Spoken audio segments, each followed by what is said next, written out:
Hi, let's find out what's happening with the Herdman kids now. We're in chapter 3 of The Best Christmas Pageant Ever.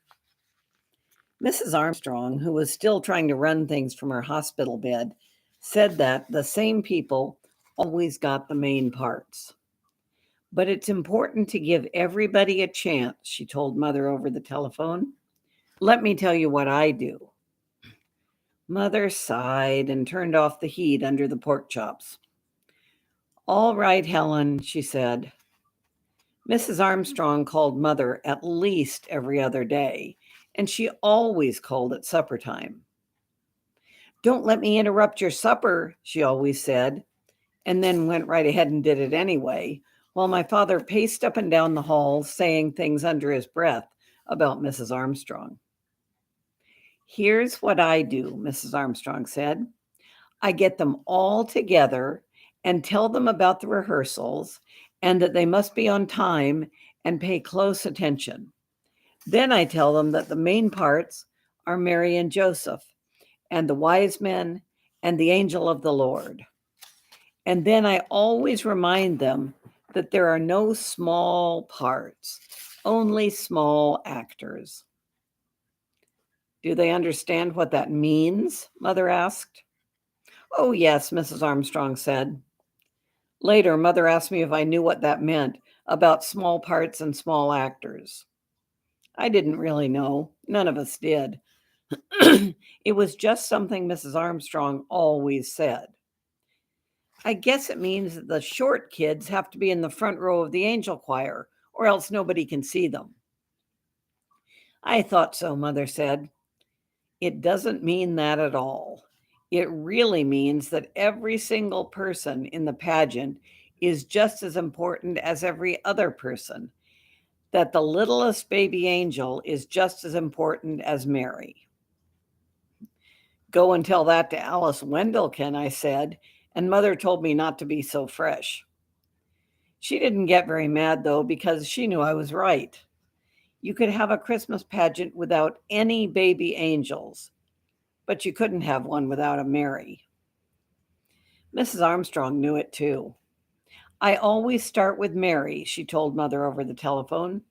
I tell them that we must choose our Mary carefully because Mary was the mother of Jesus.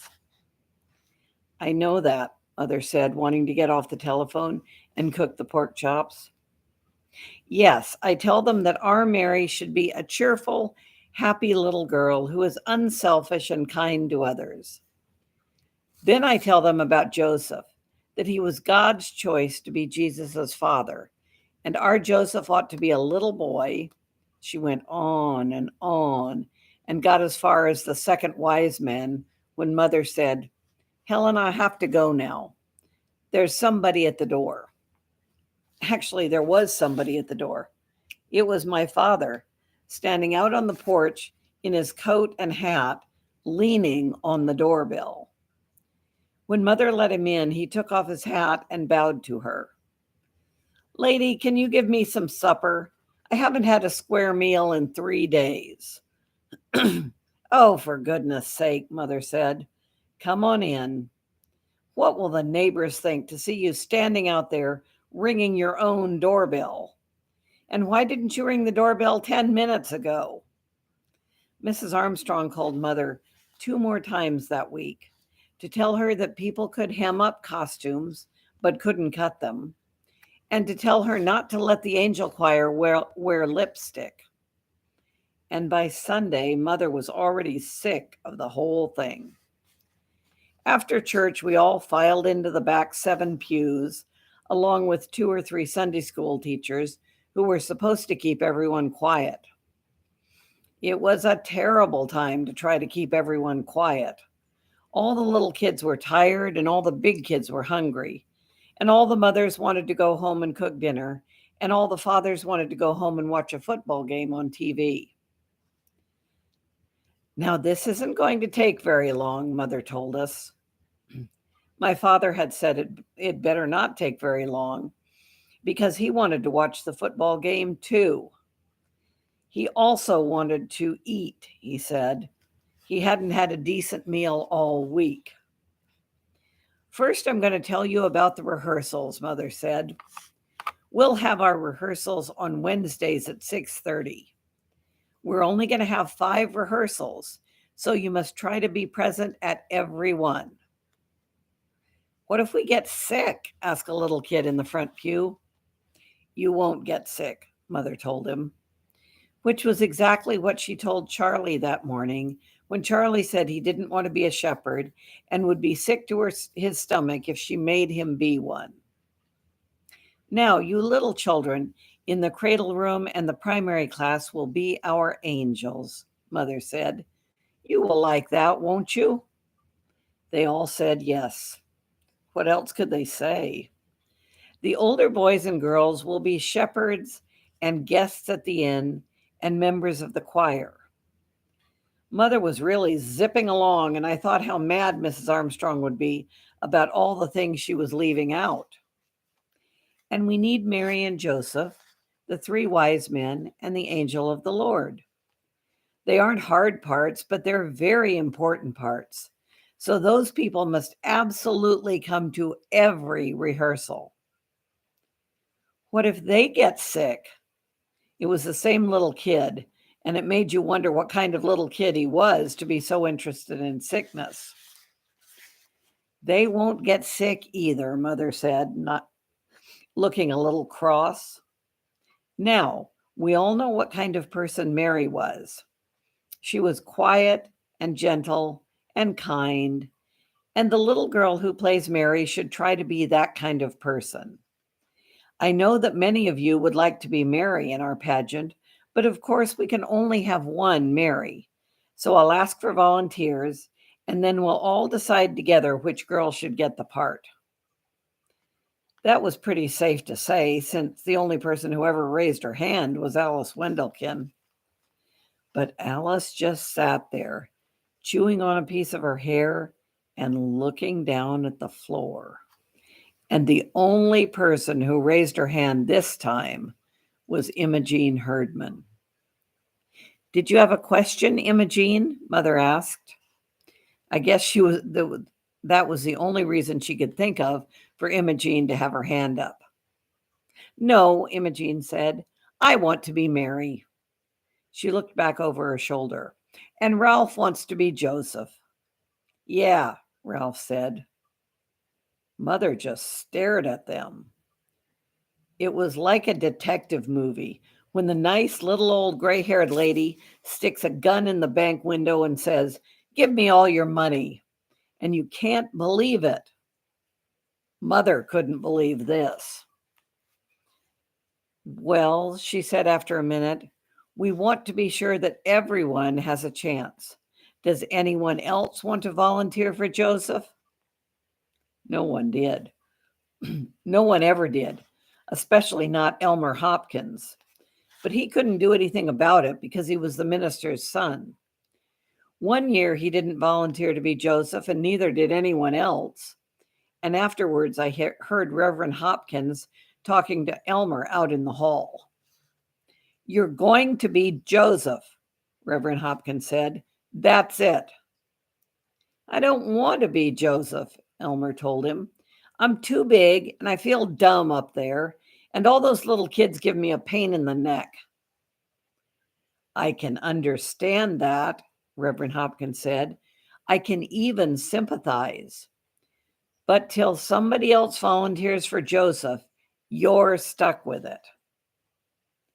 Nobody's ever going to do that, Elmer said. I even offered Grady Baker 50 cents to be Joseph, and he wouldn't do it. I'm going to have to be Joseph for the rest of my life. Cheer up, Reverend Hopkins told him. Maybe somebody will turn up. I'll bet he didn't think that somebody would be Ralph Herdman. All right, Mother said. Ralph will be our Joseph. Now, does anyone else want to volunteer for Mary?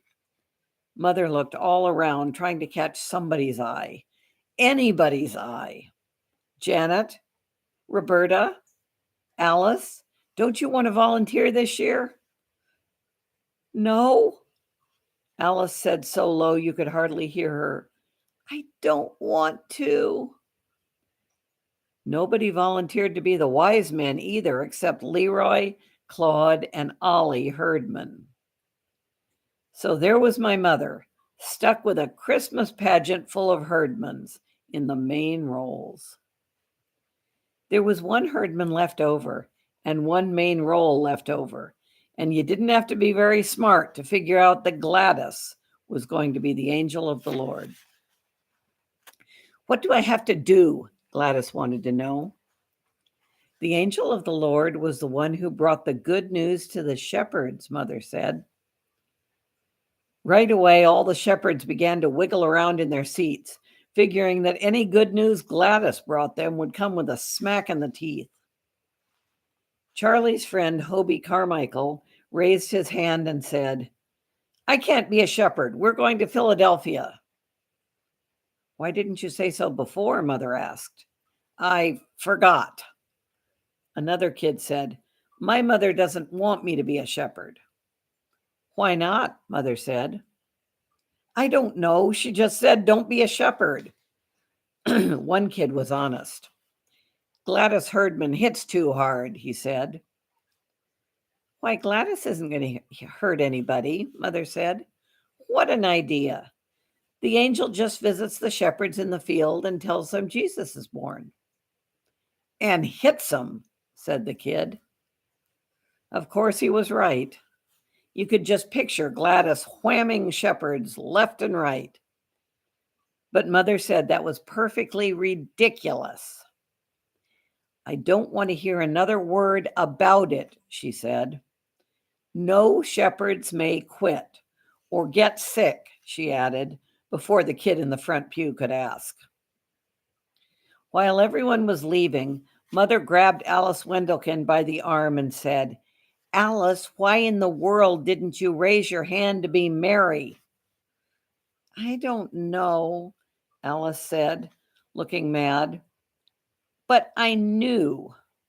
I'd heard Imogene Herdman telling Alice what would happen to her if she dared to volunteer. All the ordinary, everyday Herdman things like clunking you on the head and drawing pictures all over your homework papers and putting worms in your coat pocket. I don't care, Alice told her. I don't care what you do. I'm always Mary in the pageant. And next spring, Imogene went on, squinching up her eyes, when the pussy willows come out, I'll stick a pussy willow so far down your ear that nobody can reach it, and it'll sprout there, and it'll grow, and you'll spend the rest of your life with a pussy willow bush growing out of your ear. You had to admire her. That was the worst thing any of them ever thought up to do. Of course, some people might not think that could happen, but it could. Ollie Herdman did it once. He got this terrible earache at school, and when the nurse looked down his ear with her little lighted tube, she yelled so loud you could hear her all the way down the hall. He's got something growing down there, she hollered. They had to take Ollie to the hospital and put him under and dig this sprouted pussy willow out of his ear. So that was why Alice kept her mouth shut about being Mary. You know she wouldn't do all those things, she said. I told Alice as we walked home. Yes, she would, Alice said. Herdmans will do anything. But your mother should have told them no. Somebody should put Imogene out of the pageant, and all the rest of them too. They'll do something terrible and ruin the whole thing. I thought she was probably right. And so did lots of other people. And for 2 or 3 days, all anybody could talk about was the Herdmans, being Mary and Joseph and all. Mrs. Homer McCarthy called Mother to say that she had been thinking about it, and if the Herdmans wanted to participate in our Christmas celebration, why didn't we let them hand out programs at the door? We don't have programs for the Christmas pageant, Mother said. Well, maybe we ought to get some printed and put the Herdmans in charge of that. Alice's mother told the lady's age that it was sacrilegious to let Imogene Herdman be Mary. Somebody we never heard of called up Mary on the telephone and said her name was Hazelbeck and she lived on Sproul Hill. And it was true that Imogene Herdman was it true that Imogene Herdman was going to play Mary, the mother of Jesus, in a church play? Yes, Mother said, Imogene is going to be Mary in our Christmas pageant. And the rest of them too? The lady asked. Yes, Ralph is going to be Joseph, and the others are the wise men and the angel of the Lord. You must be crazy, this Mrs. Hazelbeck told Mother. I live next door to that outfit with their yelling and screaming and their insane cat and their garage door going up and down all day long. And let me tell you, you're in for a rowdy time. Some people said it wasn't fair for a whole family who didn't even go to our church to barge in and take over the pageant. My father said somebody better lock up the Women's Aid Society silver service. My mother just said she would rather be in the hospital with Mrs. Armstrong. But then the flower committee took a potted geranium to Mrs. Armstrong and told her what was going on. And she nearly fell out of bed, traction bars and all. I feel personally responsible, she said. Whatever happens, I accept the blame. If I'd been up and around and doing my duty, this never would have happened. And that made my mother so mad she couldn't see straight.